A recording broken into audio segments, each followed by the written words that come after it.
I said there are no tables left, ma'am. You'll have to leave.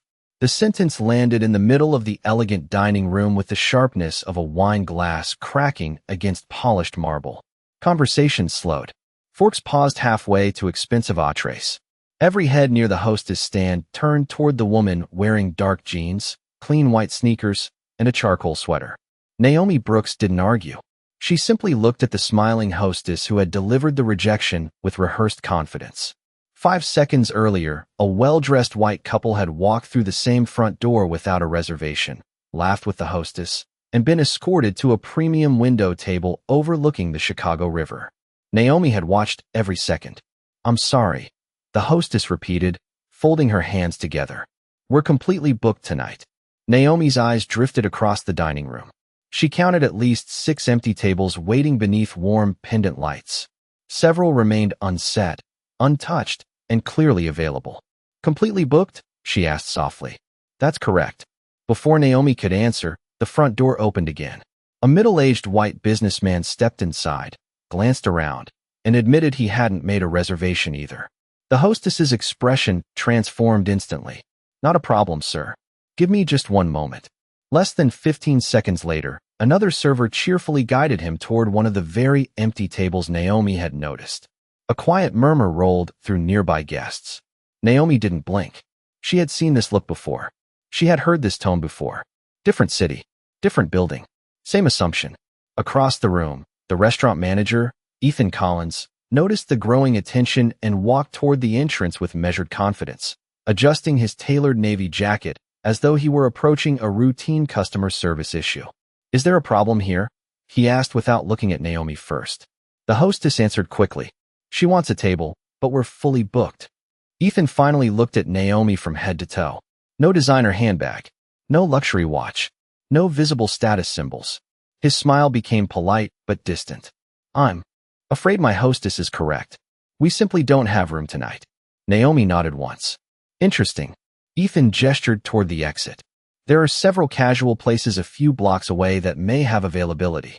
A young couple seated nearby exchanged uncomfortable glances. An older woman quietly lowered her menu. Even the bartender paused while drying a crystal glass. Something about the exchange felt wrong, though no one had spoken loudly. Naomi remained perfectly calm. She rested one hand lightly on the back of a chair near the entrance and slowly observed the restaurant. She watched servers greet guests. She watched managers circulate between tables. She watched the kitchen doors swing open and closed with practiced rhythm. She wasn't searching for a place to eat anymore. She was measuring something far more important. Ethan mistook her silence for surrender. "Ma'am," he said a little more firmly, "if you're waiting for someone, I'm afraid they'll need to meet you elsewhere." Naomi finally met his eyes. "No," she replied with remarkable composure. "I'm exactly where I intended to be." Around them, conversations faded once more. The room was no longer filled with the sounds of fine dining. It was filled with expectation. No one knew why the woman at the entrance refused to leave. No one understood why she seemed more interested in watching the restaurant than defending herself. But somewhere beneath the polished floors, the expensive lighting, and the carefully cultivated reputation of one of Chicago's most exclusive restaurants, the first invisible crack had already begun to spread. Naomi never reached for her phone. She never raised her voice.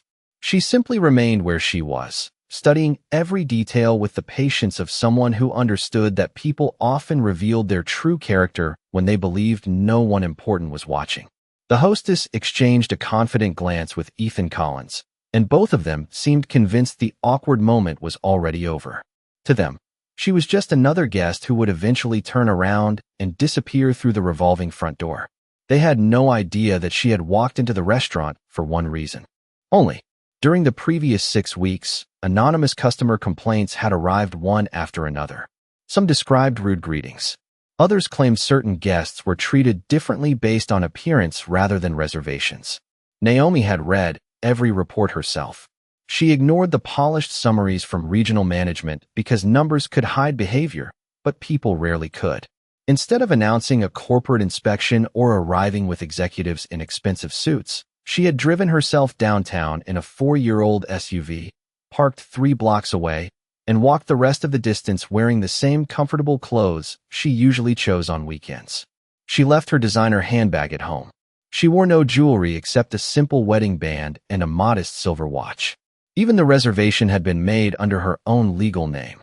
She wanted to know whether the staff recognized the owner or respected every customer equally. So far, she had her answer. Ethan smiled again, but the smile never reached his eyes. I really do recommend trying another restaurant, he said. There are plenty nearby. Naomi looked past him toward the open kitchen. Servers moved with impressive speed. Plates left the pass in perfect rhythm. The food was clearly not the problem. The atmosphere was. Excellence in the kitchen meant very little if dignity disappeared at the front door. A young server carrying sparkling water slowed as she passed. Her name tag read Olivia Carter. She glanced at Naomi, then toward the reservation tablet sitting beside the hostess stand. Something about the name she had briefly seen on the screen seemed familiar. Olivia hesitated for only a second before continuing toward her table, but uncertainty lingered across her face.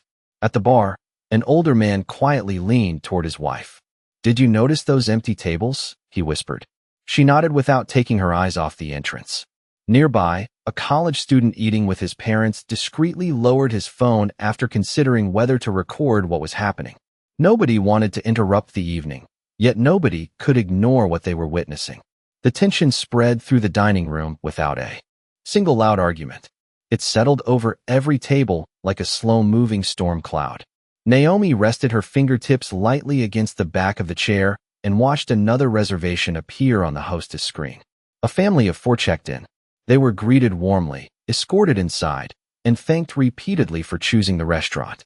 Naomi smiled faintly, not because she enjoyed what she was seeing, but because every passing minute made the picture clearer. Policies never embarrassed people. Choices did. Ethan believed he had protected the image of an exclusive restaurant. In reality, he had just exposed something far more expensive than an empty table. He had exposed the culture growing beneath his leadership, and the evening was only beginning. Olivia tried to focus on her tables, but the image of the woman standing quietly near the entrance refused to leave her mind. She had only worked at the restaurant for 3 months, yet during orientation every employee had been shown photographs of the executive leadership team. They were expected to recognize ownership if they ever visited. The woman looked familiar, but without the tailored business suit from the presentation slides, Olivia could not place her with complete confidence. She glanced toward the reservation tablet again as another guest checked in. The previous entry had already disappeared from the screen, but she distinctly remembered reading the last name Brooks only moments earlier. Before she could think further, Ethan called her name from across the dining room. Olivia, stay focused on your section. Yes, sir, she answered, though her attention continued drifting toward the front entrance. Ethan turned back to Naomi with the confidence of someone accustomed to being obeyed. Ma'am, we have explained the situation several times. If you remain here, you are preventing us from welcoming paying guests. Naomi looked around the dining room once more.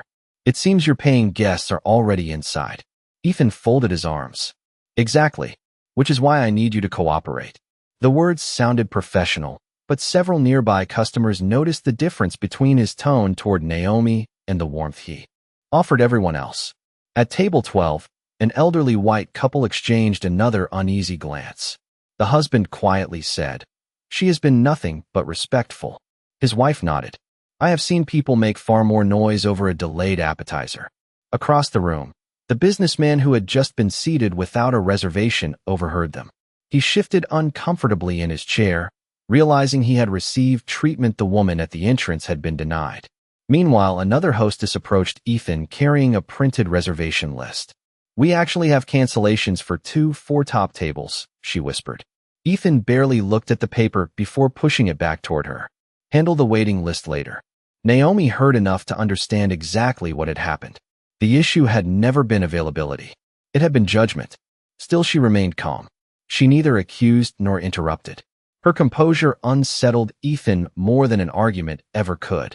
He preferred customers who became emotional because emotional people could be dismissed. Calm people forced everyone else to think. Olivia finally gathered enough courage to step closer. "Manager Collins," she said carefully. "I think I may have seen her reservation earlier." Ethan did not even lower his voice. "Then you remembered incorrectly." Olivia hesitated. "I'm just saying I thought the name looked familiar." Return to your tables, Ethan replied. Immediately, she obeyed, but the uncertainty on her face did not disappear. Several guests noticed the exchange. A woman celebrating her birthday quietly whispered to her friends. The young server looked like she wanted to say something important.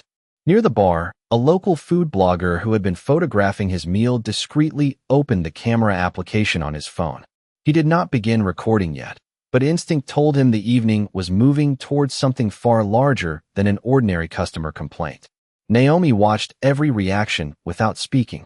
She observed who questioned the situation, who ignored it, and who actively defended it.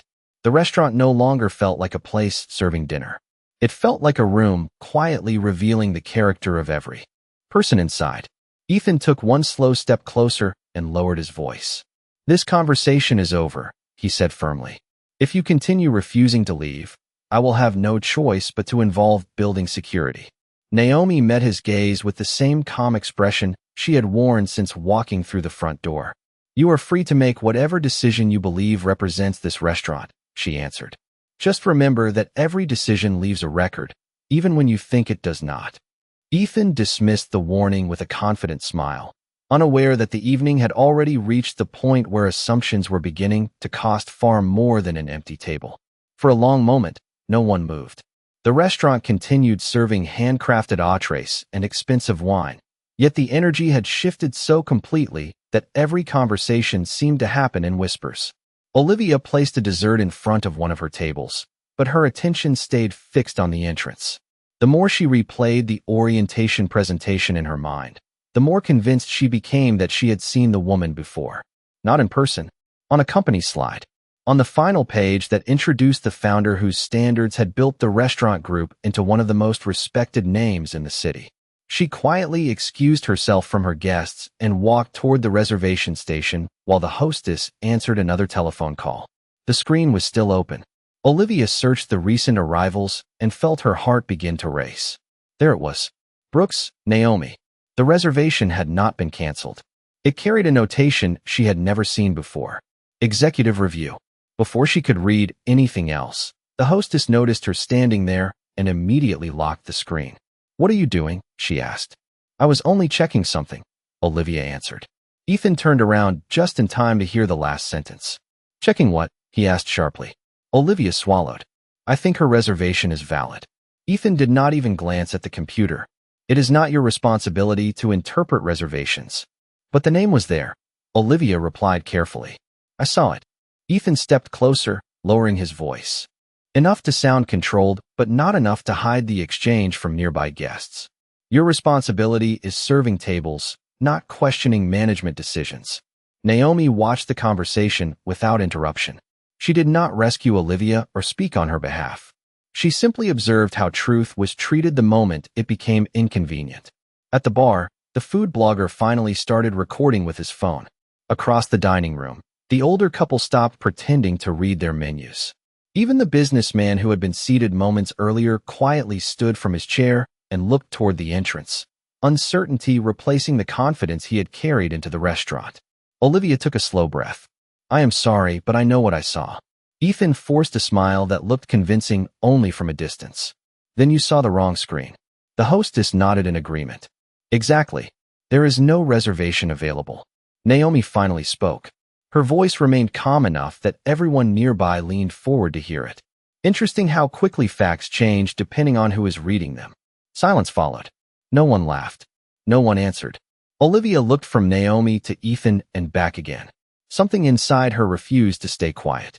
Manager Collins, she said, if there is even a small chance we made a mistake, should we not verify it before asking someone to leave? Ethan exhaled through his nose. There is no mistake. Naomi noticed several employees watching from the edge of the dining room. A bartender, 2 servers, a line cook peering through the kitchen doors. None of them spoke, but their expressions revealed growing doubt. The restaurant was beginning to divide into 2 groups, those protecting authority and those quietly searching for the truth. Naomi understood this moment well. Culture was never revealed during meetings or training sessions. It appeared when ordinary employees had to choose between following pressure and following principle. Olivia had just made her choice. Ethan had made his as well. Neither of them realized how important those choices would become within the next few minutes, but everyone in the dining room could already feel that the evening was moving toward a conclusion no reservation book could have predicted. The dining room seemed to shrink around the entrance as every quiet conversation dissolved into watchful silence. Ethan could feel the attention shifting away from the carefully plated meals and toward the woman who still had not taken a single step backward. He straightened his jacket again, hoping confidence alone would restore control. "This has gone on long enough," he said. "I am asking you one final time to leave the property." Naomi looked at him with the same steady expression she had worn since arriving. "You are asking me to leave because you believe I do not belong here," she replied. Ethan did not answer directly. Instead, he gestured toward the front door. "Our responsibility is protecting the experience of our guests." Naomi slowly glanced across the dining room. "Your guests seem far more interested in how you treat people than whether I am standing here." Several diners lowered their eyes, realizing she was right. No one had complained about her presence. The discomfort came entirely from the way the situation had been handled. Olivia stood frozen near the reservation station, torn between following instructions and speaking again. Before she could decide, a member of the building security team entered through the lobby after receiving a request from the hostess. The officer approached calmly, his posture professional rather than confrontational. "Good evening," he said. "I understand there is a concern." Ethan answered before anyone else could speak. "This woman has been asked several times to leave after refusing service." Naomi turned toward the officer with complete composure. "I have not refused anything," she said quietly. "I simply asked for the same opportunity that others received." The officer looked around the room, noticing the empty tables, the uneasy guests, and the expressions on several employees. Something about the scene did not match the urgency of the call. Before he spoke again, Naomi felt an old memory return with startling clarity. She was 24 years old, dressed in the only business suit she could afford, standing outside another restaurant after finishing a 12-hour shift at her first company. She remembered being told there were no available seats while watching another couple walk inside moments later.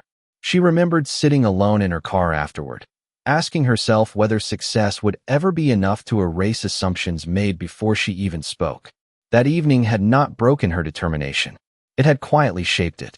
She promised herself that if she ever built a business, every customer would be welcomed with the same respect regardless of appearance, clothing, or background.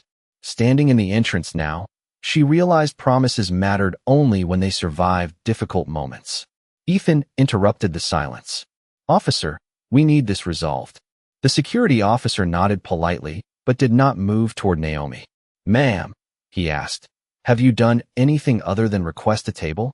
"No," she answered. "I have only observed." That single word lingered in the air. Observed.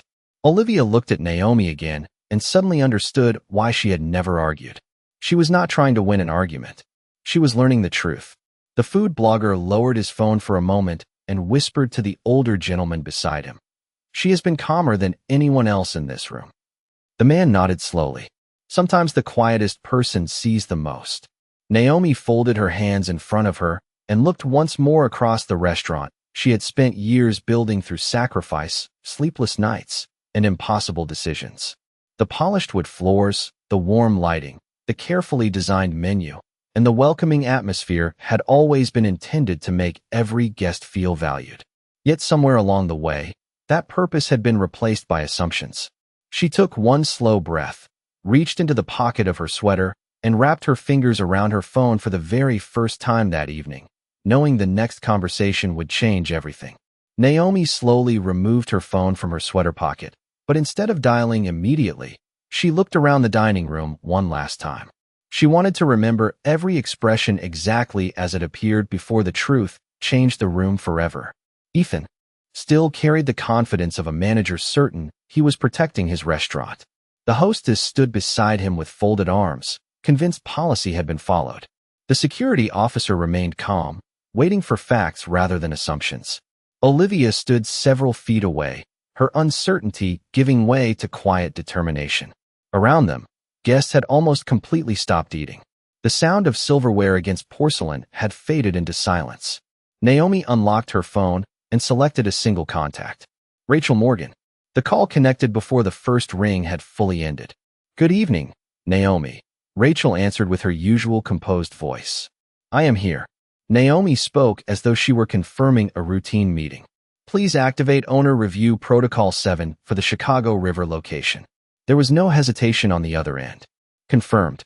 Owner Review Protocol 7 is now active. I am notifying corporate operations, human resources, compliance, and information technology. Please remain on the line if you require anything further." Naomi thanked her and ended the call. She placed the phone back into her pocket without another word. Ethan gave a small laugh that sounded more confident than genuine. Calling someone to complain is not going to change tonight's reservation list. Naomi looked directly at him. "No," she replied. "It will change something much more important." Ethan dismissed the answer with a shrug. "We have procedures for customer complaints." Naomi nodded slightly. "So do I."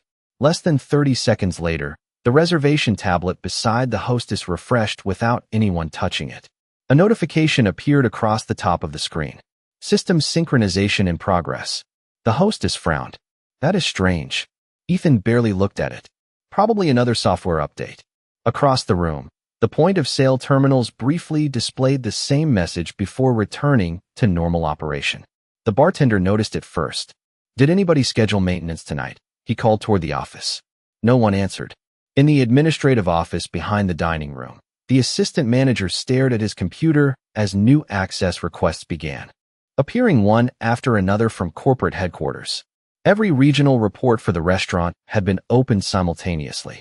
Employee records, customer complaints, training acknowledgments, incident logs, and reservation history were all being reviewed in real time. He picked up the office phone to call Ethan, but before he could finish dialing, another notification appeared. Executive compliance audit initiated. Olivia noticed the subtle change in the atmosphere before anyone else understood it. Staff members began checking their tablets with confused expressions. Servers whispered to one another. The hostess attempted to refresh the reservation system again, but each refresh returned the same message. "Corporate access verified." Ethan finally frowned. "What is happening with the system?" Naomi remained perfectly still. "Sometimes," she said quietly, "the system decides it is time to look at itself." The security officer glanced from Naomi to the glowing reservation screen. He had worked in enough office buildings to recognize the difference between a technical problem and an executive review. This looked like the second.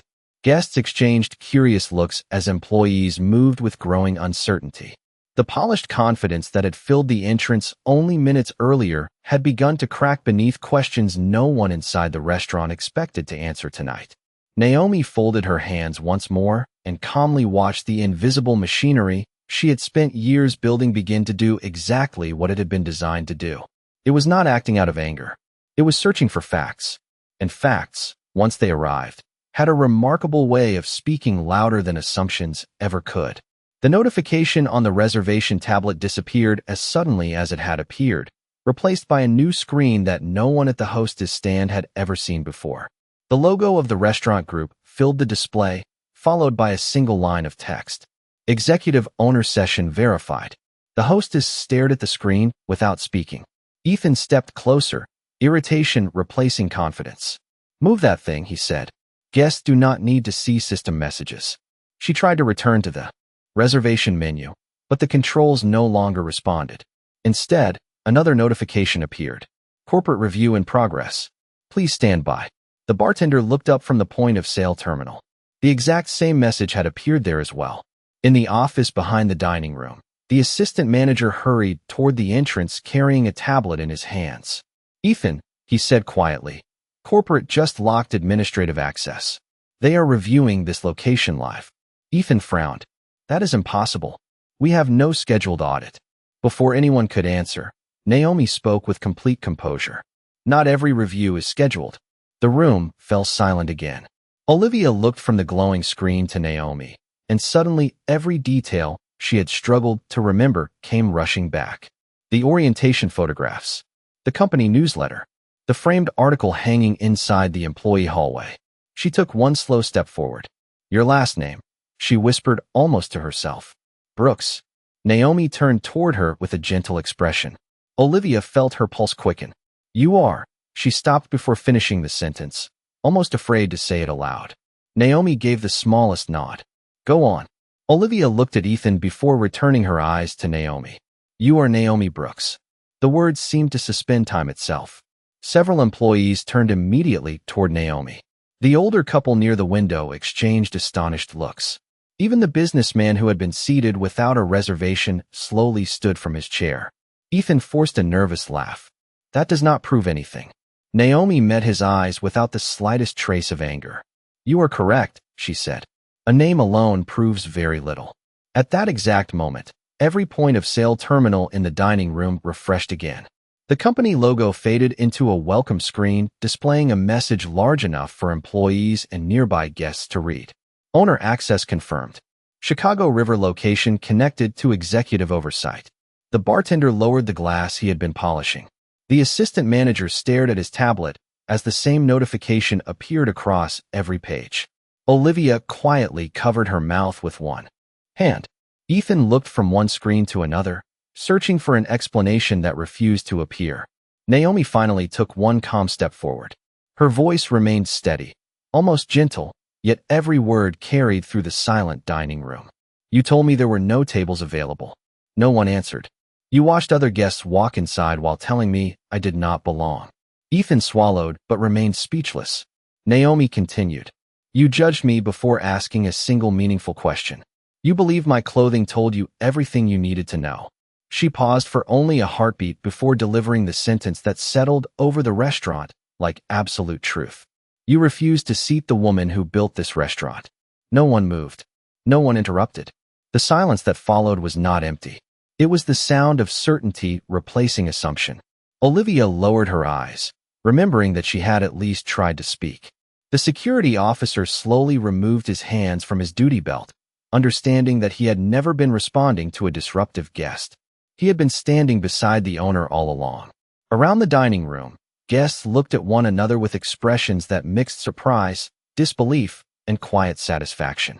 The truth had finally entered the room, and nothing inside those walls would remain the same after it. No one rushed to explain themselves. The confidence that had filled the entrance only minutes earlier dissolved beneath the quiet weight of undeniable facts. Ethan looked toward the reservation tablet again, as though a different answer might appear if he stared long enough, but every screen inside the restaurant continued displaying the same executive verification. His voice, once so certain, had become noticeably smaller.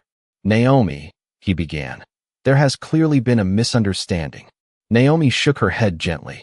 A misunderstanding happens when people lack information, she replied. This happened because people made decisions before seeking it. The security officer stepped respectfully to one side. Ma'am, he said, I appreciate your patience this evening. Naomi acknowledged him with a nod. Thank you for waiting for facts before reaching conclusions. The officer quietly moved away, understanding his role was no longer needed. At that moment, Ethan's company phone vibrated. Then the hostess's device chimed. Seconds later, the assistant manager's tablet produced the same alert. Every management device inside the restaurant had received an identical corporate notification. Ethan opened the message with trembling hands. Executive employment action pending. Await further instruction. Before he could finish reading, the restaurant's main office monitor automatically connected to a live corporate conference. Rachel Morgan appeared on the screen beside representatives from Human Resources, Operations, and Compliance. Their expressions were calm, professional, and unmistakably serious. Good evening, everyone, Rachel said. Owner Review Protocol 7 has concluded its preliminary assessment. Video recordings, reservation activity, employee actions, and witness statements have been preserved for review. The entire dining room remained silent. Rachel continued.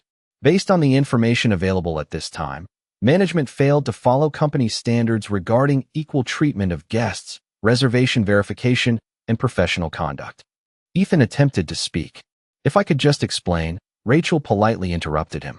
You will have an opportunity to participate in the formal review process. This is not that meeting. She turned toward Naomi. Would you like to proceed with your decision? Naomi paused before answering. She looked across the faces of employees who had chosen differently throughout the evening. Olivia had spoken when it carried personal risk. Several servers had quietly treated every guest with dignity despite the growing tension. Others had remained uncertain, while a few had reinforced unfair assumptions without asking a single question. Naomi believed accountability required precision, not anger. "Proceed," she answered calmly. Rachel nodded once. Effective immediately, Ethan Collins is relieved of managerial responsibilities, pending final review. The hostess supervisor involved in tonight's incident is also removed from active duty pending review.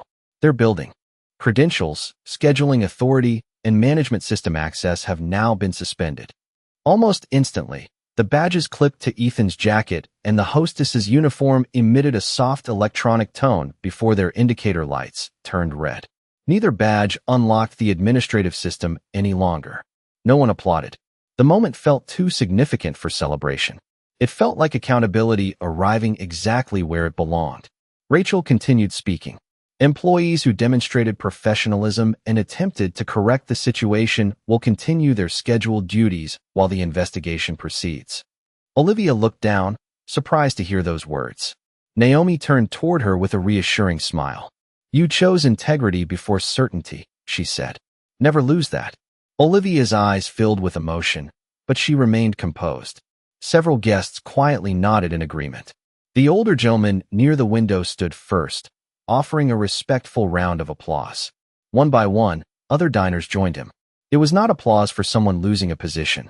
It was applause for the principle that every person deserved to be welcomed with equal dignity before anyone decided who they were.